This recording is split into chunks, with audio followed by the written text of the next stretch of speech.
hay un pensamiento latinoamericano y hay una pedagogía latinoamericana, que tiene que ver con formar la patria grande y conformarnos a nosotros como sujetos comprometidos con esa patria grande. Yo decía, voy a hablar de un maestro en particular, voy a nombrar a otros porque me parece que la historia no es la historia de un solo hombre, sino es la historia de los pueblos. Pero hay alguien que marcó muy fuerte la pedagogía latinoamericana, que fue el maestro de Bolívar, que se llamó Simón Rodríguez. Cuando uno va a un profesorado, cuando uno va a la facultad y le pide a los estudiantes que nombren pedagogos latinoamericanos, todos suelen quedarse pensando 5 o 10 minutos y nombran a Sarmiento. Y acá hay un error, porque uno no es un pensador latinoamericano solo porque nació en América Latina. Ser un pensador latinoamericano, ser un pedagog latinoamericano tiene el sentido de comprometerse con los pueblos de América Latina. Entonces, un contrapunto entre Simón Rodríguez y Sarmiento, un contrapunto entre Belgrano y Sarmiento. Así como los compañeros hablaron de Mitre, de Rivadavia, como yo me dedico a las cuestiones más de educación, la estatua que para mí se está tambaleando y a buena hora es la estatua de Sarmiento. Y creo que es el momento de ayudar así como Osvaldo Bayer quiere destronar a Roca de esa estatua y está juntando llaves para hacer las imágenes de las mujeres de los pueblos originarios, yo creo que es momento de sacudirle la base a Sarmiento. No hay casi escuela o profesorado donde yo haya ido que no esté el señor mirándonos cuando entramos, cuando nos vamos. Acá no. Lo voy a pensar que la próxima vez que dé una charla voy a decir, fui a un instituto, fui a una escuela donde no estaba Sarmiento. Lo voy a nombrar así como un dato interesante. Es una escuela rara. Está el muñeco que vengo con la corriente de Alberto. Sí. Bueno, no, pero aparte, bueno, los nombres, ahora voy a los nombres porque así como me gustan los nombres de cómo se constituyó nuestra América, vamos a decir algo de los nombres de las escuelas. Pero por ejemplo, Simón Rodríguez, no voy a nombrar de memoria todas las frases, pero quiero que prestemos atención a una de las frases de Simón Rodríguez. Simón Rodríguez decía, en los niños pobres está la patria. 1810, 1802, digo esto como para ubicarnos en el tiempo.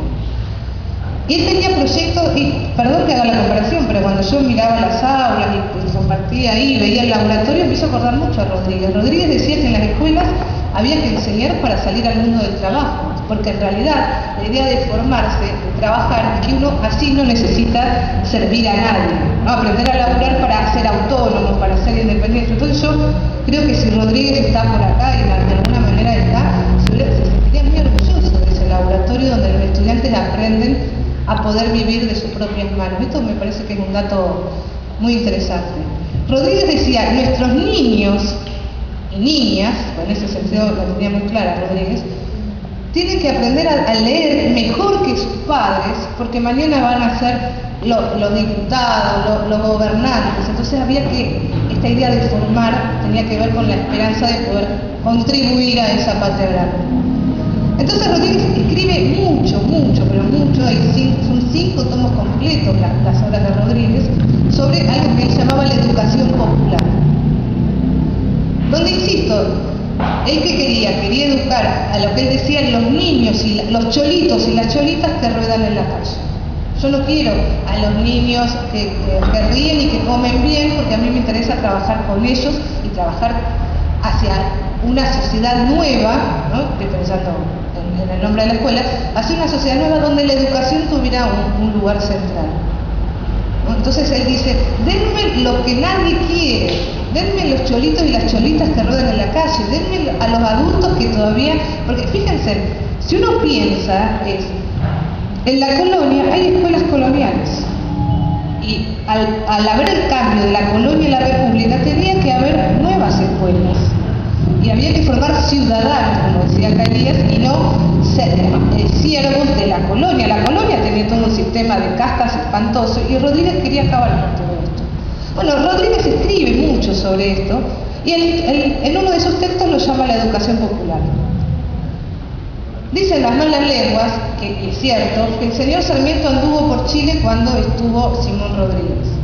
Entonces parece que le gustó el concepto de educación popular. Escribió un libro que se llama La educación popular. Pero el popular no tiene absolutamente nada, porque en la introducción Sarmiento marca quiénes no son educables. Porque para Sarmiento había dos clases de sujetos, los educables y los no educables. ¿Quiénes son no educables? Bueno, todos los amigos de los funcionarios, ninguno era educable. Dice, miren la barbarie, le encantaba toda la barbarie. Miren la barbarie que hay entre los indios de Venezuela, miren la barbarie que hay en Chile, miren los bárbaros que hay en Argentina. Y un dato más, para Sarmiento los pibes que laburaban no eran educables. Ya habían sido tomados por la sociedad de adultos, entonces tenían todas las perversiones, entre comillas, perversiones que tenían los adultos, por lo tanto no eran educables. Bueno, a eso de lo educable y no educable, Sarmiento lo llamó educación popular. Es decir, que le gustó el nombre de popular y no tenía nada más.